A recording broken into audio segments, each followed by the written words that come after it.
This 39 Dunedin News Bulletin proudly brought to you in association with Alex Campbell's Menswear.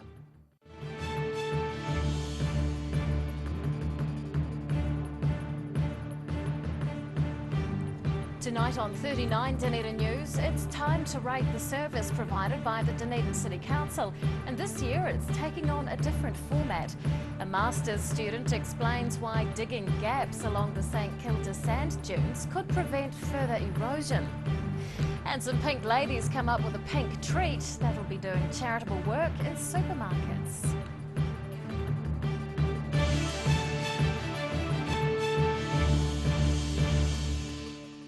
Good evening, Dunedin. I'm Rebecca Dupree. Locals are being asked to rate their satisfaction with civic services and infrastructure. The Dunedin City Council is undertaking its regular residents' opinion survey, albeit in a different format this year, and changes are expected to deliver better results. Rating civic services and assets. Dunedin City Council staff are encouraging locals to undertake the latest Residents' Opinion Survey. So the Residents' Opinion Survey is critical for us as a council. We want to know how people think about the council, what they think of our services and what they think of our infrastructure, how they experience the roads, the parks, the pathways and the various services we provide. The survey has been undertaken annually for more than a decade, but staff decided it needed changing.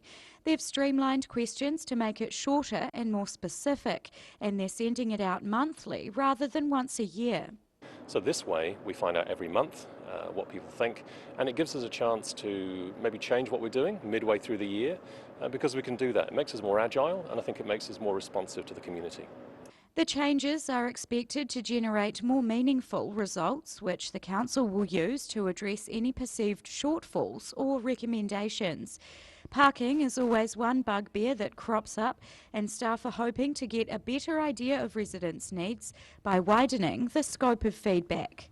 So in the past we've approached about 1,200 people from the electoral roll, random. And what we're doing now is doing that, but every month. So it means that we're getting 12 times the amount of people to talk to. The survey consistently has about a 25% response rate, but it's also available for any resident to complete, either in physical form or digitally through the Council's website. Rosie Mannins, 39 Dunedin News. Police are seeking witnesses to or information about an attempted abduction in the city early on Saturday morning. An 18-year-old girl was walking along 4th Street about 4:30 a.m. when the incident happened. The backseat passenger of a parked car grabbed her and tried to pull her into the vehicle. The driver also attempted to push the victim into the back seat. She managed to fight her way out of the car without injury and reported the incident to police. The vehicle was described as an older-style 1990s station wagon in a dirty condition with black roof racks. It was parked on the left-hand side of 4th Street facing north. A University of Otago student is working on a way to prevent erosion along one of the city's most popular beaches. The master's student has dug gaps in St Kilda's sand dunes to see if that can prevent erosion during storms. And if the trial is successful, it could save local authorities money in the future. Digging for answers. This University of Otago student is surveying sand dunes at St Kilda in an effort to understand dune erosion. As part of his research, he's created gaps in the foredune to see if it can prevent erosion. If we can move a greater amount of the dunes sand, I guess proportionally to the whole dune system, if we can move more of that inland, then during a storm event, less sand will be eroded from the dune system. So if we create a flatter, wider dune, then it's less susceptible to erosion. The 3 notches were dug last week in an effort to allow wind to move sand closer to the road and out of the reach of storm surge. Each one is different, with one as steep as 2.5 metres and another a lot shallower and longer. Simon Smith says there is variation between the gaps to determine the best method. The main difference is we want them to be a different shape, so they interact with the wind in different ways, and we can sort of see which is the most effective for our purpose. Erosion along local coastlines has already cost the City Council millions of dollars. This year the DCC has budgeted an extra $100,000 to address severe erosion at St Clair. Simon Smith says if digging gaps in the dunes stops greater erosion, then it could be an effective solution going forward. At this stage it's definitely experimental, it's not on a huge scale, we're not going to see massive accumulations of sediment at the end of these notches, but if we see a small amount or a reasonable amount, then I guess that's promising. He's trialling the method for 6 months and will analyse associated data for his research. Annabelle Dick, 39, Dunedin News. 3 vehicles were set alight in 2 separate incidents of suspected arson on Saturday. Police say the first case occurred around 2 a.m. when 2 cars parked next to one another were set on fire in Burke's Drive at Mayor. Both vehicles were extensively damaged, as was another car set alight in Sawyers Bay around 7 p.m. That car was parked on the side of State Highway 88 near the intersection of Hall Road. Police would like to hear from anyone with information about the fires or people acting suspiciously in those areas. Residents are about to start seeing a new locally made treat in supermarkets. A special type of dessert is being created and sold by Columba College pupils in association with Cowell's Genuine Pavlova, and it's all for a charitable cause. Serving up success. An enterprising group of Columba College pupils have teamed up with a local business to create and sell pink pavlovas for charity. They're aiming to raise $20,000 for breast cancer research. We went on a lot of different tangents to get here, but I think what we always wanted to do was make a contribution to a cause. So I think we wanted to incorporate breast cancer somehow. And with Cowell's being a Dunedin producer, it made it quite easy to get in touch with them, and we thought it would be a fun way to tackle a big issue. The Pink Ladies, as they are known, staged a Mother's Day high tea in the school hall to launch the product. Their concept is part of the Lion Foundation's Young Enterprise scheme. Something quite simple, but I think it's something that a lot of people can get behind. It's something we can all appreciate. Everybody loves Pavlova, Kiwi classic, so we just thought the Pavlova would be a fun way to do it. There are 15 girls in the team and they're being mentored by a teacher. The sweet treats are now available in the city and the students are planning on expanding the venture in coming months. We are currently doing them locally and we'll have them through our website, but we're working on getting them nationally in supermarkets. The girls say they've jumped into the deep end with running a business and marketing a new product, but the cause is worth it. Money raised through the initiative will be used for helping to advance early breast cancer detection. Breast cancer touches all of our lives in some way. I think it sort of intertwines itself in some way. Everyone knows someone who knows someone or has experienced it themselves, so we think it's something very relevant. It's a win-win concept, with the pupils gaining valuable skills while supporting a large charitable organisation, and that's cooking up a guilt-free treat for shoppers to indulge in. Rosie Mannins, 39, Dunedin News. Still to come on 39 Dunedin News, a recent survey shows residents are concerned about our marine environments, and Mother's Day provides the perfect opportunity to beautify part of the city's landscape. Dog with Two Tails Cafe and Bar on Moray Place. Proud supporters of New Zealand Music Month, May 2016.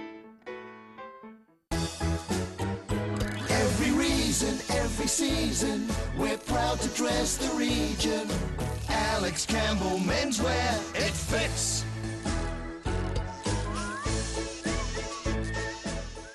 It's on again. The Star Regent 24-hour book sale starts noon 10th June. Don't miss out!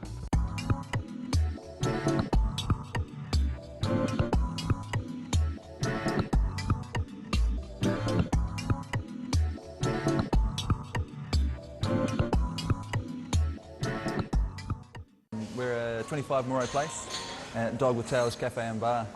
So we take coffee very seriously. We do what's called contract roasting, so we're creating our own roasting profile and then doing our own blends. We're really focused on the craft of what we're doing. You know, we're going back, instead of going on mass-produced sort of cheap things, we're taking the time to really craft what we're making. Make it so anyone can come here and have a feed and be able to get something they're able to eat or that they want to eat as well. You're kind of getting a taste of cafes from all around the world when you come here. New Zealand Beeswax Limited are the quintessential beeswax, woodware and beekeeping suppliers. From the amateur beekeeper to the commercial operator, New Zealand Beeswax Limited has the quantity to meet your needs. For great prices, great service New Zealand wide, contact New Zealand Beeswax Limited on 03 693 9189 or visit www.beeswax.co.nz. For professional, reliable and approachable service where your dream kitchen design can become an affordable reality, contact the team at Kitchens for Less. Call 455 9973 or visit us online.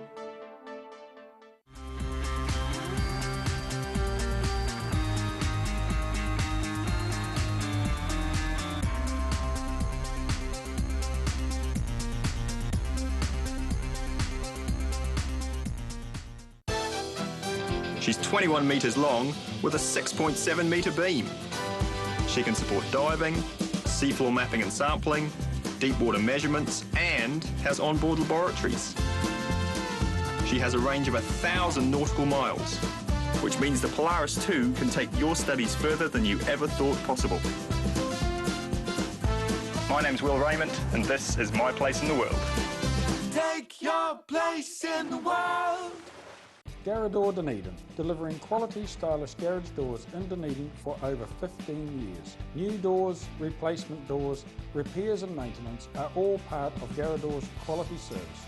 Garrador Dunedin offers a full range of modern quality doors to suit any home. Come visit the team at 553 Taiko Valley Road. Visit www.garrador.co.nz or call us on 488 5676. Mobility Scooters Otago. Mobility Scooters, new and used, electric manual wheelchairs, strollers and walkers. Free home demonstration and delivery. Call Tony on 03 455 2875 or visit our showroom, 211 King Edward Street, opposite Westpac. Pregnant? Need to talk? 24 hours a day, 7 days a week. Pregnancy counselling services are here to help. It's free. It's confidential. Call us now on 0800 773 462.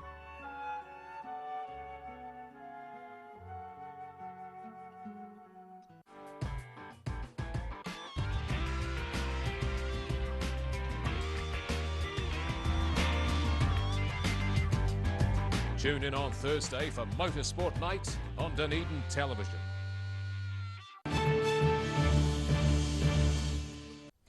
Welcome back. Otago's labour force has dipped over the last year, but it's slowly rising back towards peak levels. In the first quarter of this year, there was an estimated 125,000 people of working age and ability in the region. That's the highest level in the last 12 months, but it's still slightly lower than the recent peak of March 2015. Of the region's total labour force, about 6,000 are currently unemployed. Nationally, more women are working and there are less stay-at-home parents than in previous decades. People are also working later in life. And on that note, let's take a look at today's markets. The NZX 50 has closed the day down 13 points. It's now at 6,885. The Dow Jones is up 80 points. To the exchange rates, the Kiwi dollar is down against the Australian very slightly, but we are up against the other currencies we follow. A recent survey of 300 people shows 90% believe something needs to be done to protect local marine environments. The questionnaire was undertaken by the South East Marine Protection Forum, and member Neville Peat joins us to talk about it. Good evening. Good evening. What is the forum's goal? It's to produce a set of recommendations for marine protected areas along the coast from Timaru to Waipapa Point in the Catlins, about 400 kilometres of coastline. There is a gap there in the network of marine reserves and other protected areas around our mainland coasts. How long has the forum been operating? It's been going just on 2 years now, and we've got 14 members, and they represent sectors such as recreational fishers, commercial fishers, tourism, environment, marine science, and my role has been to represent the community at large. So tell us a wee bit about the survey that you've just done. Yeah, it was a questionnaire circulated, and we had, as you said, 300 odd responses, and we're pleased with them. It adds to what we've already done in the last 2 years in terms of public consultation. Tell us about the main findings.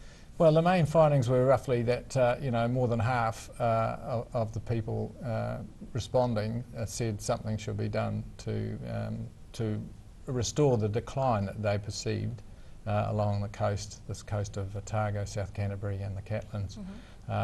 There were, of course, people who said some sort of under 10% said things had improved, and about 15% said things were about the same.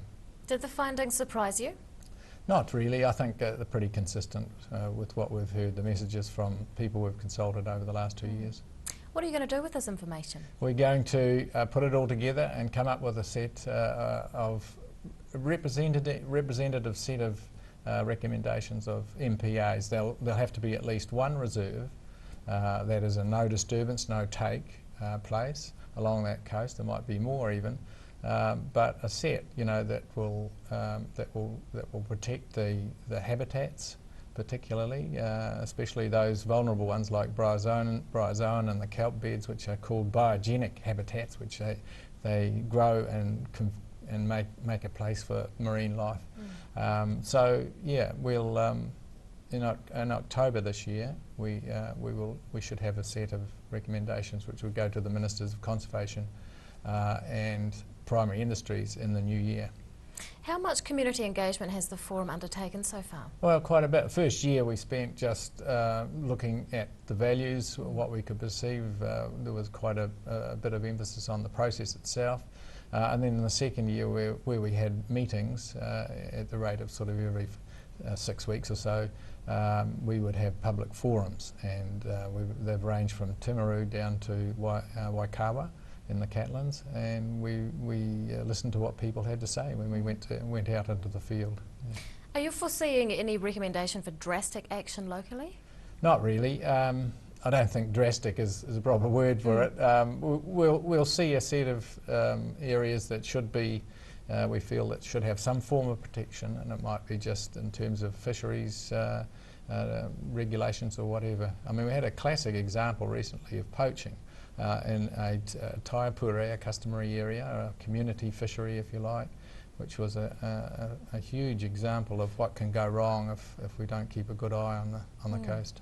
What are the main threats to our local marine environments? Well, overfishing and particularly poaching of paua, which has been a worry to recreational fishers and commercial fishers as well. There's been wildlife issues, the penguins we know about and you've reported, in terms of what's happening in the sea. We don't quite know what's happening to the yellow-eyes. There's land use things that are a worry, particularly runoff and sedimentation along the coast. Pollution, of course, from time to time. Is erosion a particularly big issue around the coast that you're monitoring? Yeah, well, erosion has to do with land, and we're more in the sea, below high tide mark and out to 20 kilometres, the nautical 12-mile limit. South East Marine Protection Forum member Neville Pete, thanks very much for your time. Yeah, thank you. After the break on 39 Dunedin News, personal milestones are marked with a tree planting and hundreds run for fun and to highlight heart health. Sir Bob Charles, New Zealand's greatest golfer and still going strong. I'm sure that Sportsville was a contributing factor to my success, and I'll continue to use it. Sir Bob Charles Sportsville, a product so good he puts his name to it. Well, I believe Sportsville helps maintain your quality of life. Now being used by active men and women globally to support strength and mobility. It works for me. Sir Bob Charles Sportsville in the new all-black pack. Call now for the Sportsville special, 0800 502 402. Finding that your grass seed just won't grow? Ready Lawn has the perfect solution for all those lawn woes. Call Ready Lawn today on 486 1819. We're 25 Moray Place at Dog with Tails Cafe and Bar. So we take coffee very seriously. We do what's called contract roasting, so we're creating our own roasting profile and then doing our own blends. We're really focused on the craft of what we're doing. We're going back, instead of going on mass-produced sort of cheap things, we're taking the time to really craft what we're making. make it so anyone can come here and have a feed and be able to get something they're able to eat or that they want to eat as well. You're kind of getting a taste of cafes from all around the world when you come here. 128 tracks, dynamic automation, dual faders, and totally digital. This is state-of-the-art music production. The SSL Digital Console. You'll find one in the BBC studios in London, another at CBS studios in New York, and now one at the University of Otago. It's a good reason why our sound now sounds even better. My name is Maddie Parkins Craig, and this is my place in the world. Take your place in the world.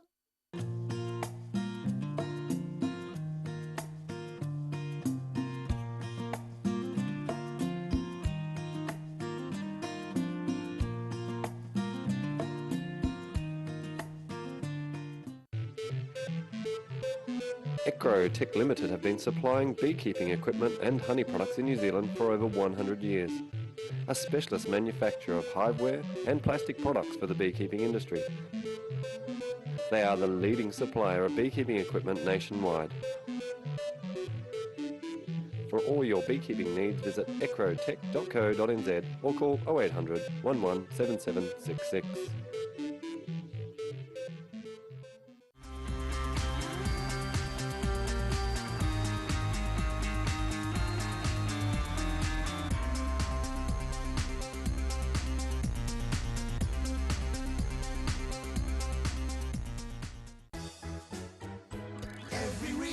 Every season, we're proud to dress the region.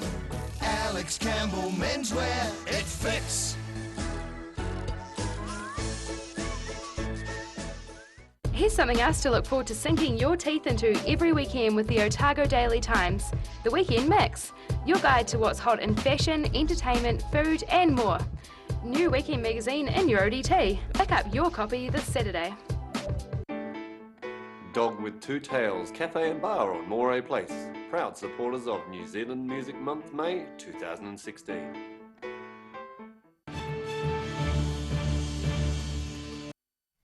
Welcome back. A public reserve is set to become more picturesque thanks to the efforts of several local families. They've been planting trees along the West Harbour walking and cycling path as part of an annual event. It is helping them to reflect on personal milestones. Leaving a lasting reminder. Residents have been planting trees in honour of loved ones and significant moments during a yearly event run by Keep Dunedin Beautiful. Today we've got our Trees for Babies Celebrating Families event happening. So we've got about 30 families joining us, some who are recognising the birth of a child, the passing of a family member, others are wanting to root themselves in Dunedin in that way, sort of a place-based approach to it. Blueskin Nurseries and Rotary help out with the initiative, which is supported by the Dunedin City Council. It's been running for more than 20 years, seeding growth in various locations around the city. More recently, planting's been taking place along the West Harbour walking and cycling path. So participants are able to join in with other families who are wanting to plant a tree in recognition of a person or a memory or milestone. And I suppose it's a really nice afternoon out, beautifying the city and getting involved in a project that's been running for a long time. The weekend event was kicked off with speeches from local leaders and the blessing of the ground by a local kaumātua. A bagpiper also welcomed people involved in the activity. The City Council helps to maintain the planting with Task Force Green and Keep Dunedin Beautiful. This year we're also looking at getting the participants to come back as a group activity in 6 months' time and help maintain the trees that they've planted themselves too. It's all about giving residents an avenue in which they can take pride in their surroundings and honour people or occasions of personal significance. Rosie Mannins, 39, Dunedin News. Residents have been running for heart health by taking part in the local leg of a national fundraiser. About 300 people participated in the Mother's Day fun run and walk in the city, and they're helping to target a widespread medical condition. Heading off for heart health, hundreds of runners and walkers have been pounding the pavement for a charity Mother's Day event. It was one of several nationwide, organised by Jenny and Holmes. The aim of this is to get mothers and daughters and families involved in an exercise. We do this in conjunction with the National Heart Foundation and who we support The course began at the Caledonian Sports Ground and followed a 5-kilometre route around Logan Park and surrounding streets. It's helping to boost the Heart Foundation's Go Red for Women campaign, which is aiming to improve cardiovascular condition among Kiwi females. We support them with their Heart Foundation lottery, and obviously we're the builders of the Genian homes, which are the first prizes in the lottery draws. So very strong association, and we feel that this is just another way we can help out with the Heart Foundation with their its research. Genian Homes has been organising these fun runs for about 5 years. The short duration means many youngsters can join in, and participating families are together for Mother's Day. Nationally, more than 5,000 people took part this year, with about 300 locally. The highlight for me, I think, is actually seeing the groups of people that we get coming along, and particularly when we get people in a group and they decide to dress up and have fun. That's really great to see on Mother's Day. $20,000 is going towards the Go Red for Women campaign from this year's fun runs. Heart disease is reportedly the single biggest killer of women in New Zealand, claiming the lives of more than 50 each week. Rosie Mannins, 39 Dunedin News. And now recapping tonight's top stories on 39 Dunedin News. Residents are being encouraged to rate their satisfaction with civic services and infrastructure through a revamped DCC opinion survey. A University of Otago Masters student is trialling a possible solution to severe erosion at St Kilda Beach as part of his research. And pink pavlovas are being created and sold by a group of Columba College pupils to raise money for breast cancer research. And it's time now to find out what's going to be in Tuesday's Otago Daily Times, and Phil Somerville joins us. Good evening. Yes, hi Rebecca.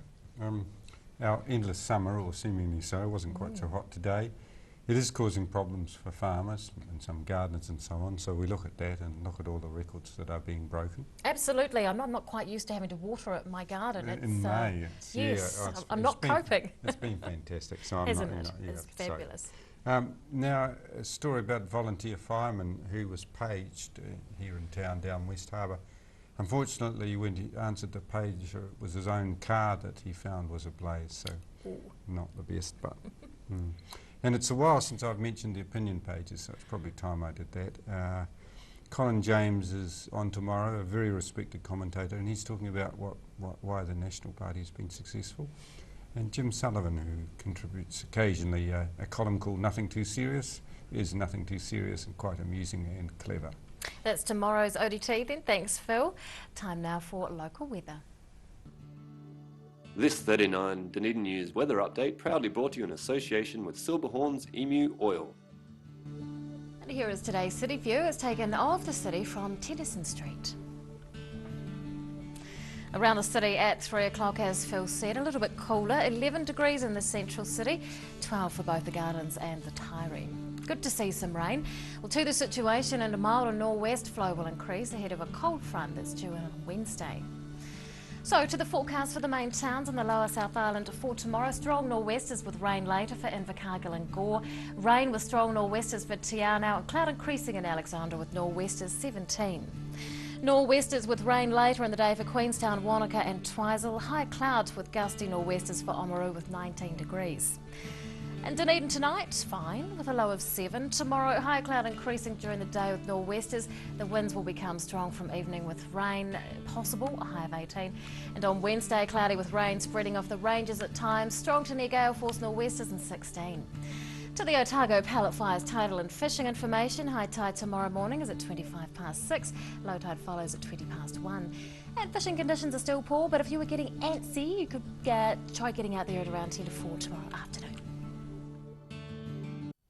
And that's local news for Monday. We'll see you again tomorrow. Good night.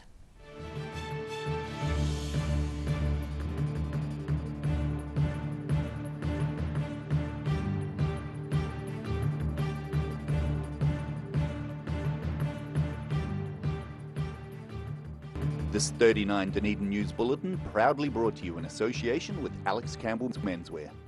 Supporting local content so you can see more of New Zealand on air.